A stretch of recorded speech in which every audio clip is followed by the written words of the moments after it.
Hi friends, Sun Sanghis கிச்சனில் இன்றைக்கி வந்து நாம் ஐஸ் செய்ய போகிறோங்க. என்ன ஐஸ்ன்னு பார்த்தோன்னா மேங்கோ ஐஸ் செய்ய போகிறோங்க. மேங்கோ ஐஸ் சாப்பிடும்போது அவ்வளோ டேஸ்ட்டு சூப்பராக இருந்துச்சுங்க. வீட்லேயே செஞ்சதுனாலே என்னவோ அவ்வளோ டேஸ்ட்டு சூப்பராக இருந்துச்சுங்க. கண்டிப்பாக நீங்களும் இதை ட்ரை பண்ணி பாருங்கள். மிஸ் பண்ணாமல் வீடியோ ஃபுல்லாக பாருங்கள். நான் வந்து எப்படி ஐஸ் செஞ்சு போட்டிருக்கேங்கிறத நீங்கள் கண்டிப்பாக கமெண்ட் பண்ணுங்கள். வீடியோ எப்படி இருந்துச்சுன்னு கமெண்ட் பண்ணுங்கள் ஃப்ரெண்ட்ஸ்.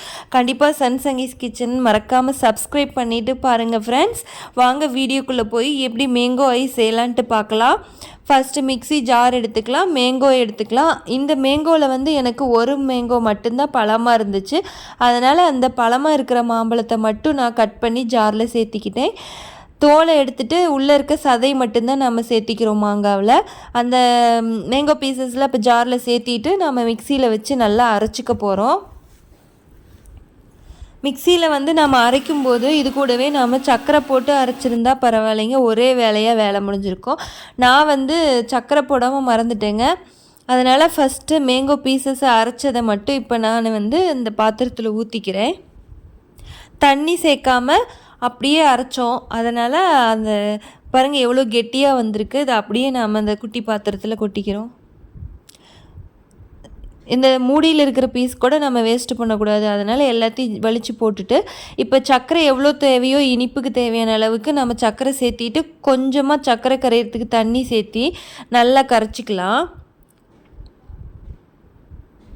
இது என்னதான் கரைச்சாலும் சர்க்கரை வந்து சீக்கிரமாக கரைப்படாது. அதனால் சர்க்கரையை நம்ம மறுபடியும் இந்த மேங்கோவை இந்த சர்க்கரை சேர்த்துருந்தனால ஜார்லேயே சேர்த்திட்டு நல்லா ஒரு மிக்சியில் அடித்தோன்னா சர்க்கரை நல்லா கரைஞ்சிடும். இதை வந்து நான் ஃபஸ்ட்டே செஞ்சுருக்கணும். மேங்கோவை அரைக்கும் போதே சர்க்கரை போட்டு அரைச்சிருந்தேன்னா எனக்கு ஒரே வேலையாக இருக்குங்க. நான் மறந்துட்டு ஃபஸ்ட்டு மேங்கோ பீஸை மட்டும் அரைச்சிட்டேன். அதனால் ரெட்டை வேலையாகிடுச்சு எனக்கு. நீங்கள் வந்து மேங்கோ பீஸ் அரைக்கும் போது நீங்கள் சர்க்கரை சேர்த்தி அரைச்சிடுங்க. ஒரே வேலையாக வேலை ஈஸியாக முடிஞ்சிடும். அவ்வளோதான் பாருங்கள், நம்ம ஐஸ்க்கு தேவையான கூழ் ரெடி பண்ணிட்டோம். மேங்கோ கூழ், மாங்காய் கூழ் ரெடி பண்ணிட்டோம், மாம்பழ கூழ். இதை வந்து நாம் ஐஸ் மோல்டு இருந்ததுன்னா அதில் ஊற்றிக்க போகிறோம். ஐஸ் மோல்டு இல்லாதவங்க டம்ளரில் ஊற்றிட்டு ஐஸ் குச்சி உள்ளே போட்டு வச்சுட்டு கூட நாம் ஃப்ரீசரில் வச்சிட்டோன்னா ஐஸை ரெடி ஆகிடும், செட் ஆகிடும். சூப்பராக சாப்பிடலாங்க ஐஸு. என்கிட்ட வந்து என் குட்டி பையன் வந்து ஐஸ் மோல்டு வேணும்ன்ட்டு நாங்கள் கேட்டிருந்தான்ட்டு வாங்கிட்டு வந்திருந்தோம். அதனால் இப்போ தான் ஃபஸ்ட் டைமாக ஐஸ் செஞ்சு பார்க்குறோங்க நாங்களும். அதுலேயும் ஃபஸ்ட் டைமாக மேங்கோ ஐஸ் செய்கிறோங்க. இந்த மேங்கோ ஐஸ் வந்து எவ்வளோ டேஸ்ட்டு சூப்பராக இருந்துச்சுங்க. இதை வந்து நம்ம பால் கூட சேர்த்திட்டு தண்ணிக்கு பதிலாக பால் சேர்த்தி கூட அரைச்சிருக்கலாம். என்கிட்ட அந்த மேங்கோ ஜூஸ் போடுற டைமில் பால் இல்லைங்க, அதனால் நான் தண்ணியே சேர்த்திட்டேன். உங்கள்கிட்ட பால் இருந்தால் பால் ஆட் பண்ணிக்கோங்க. தண்ணிக்கு பதிலாக பாலை சேர்த்திட்டு மிக்சியில் அரைச்சிக்கோங்க.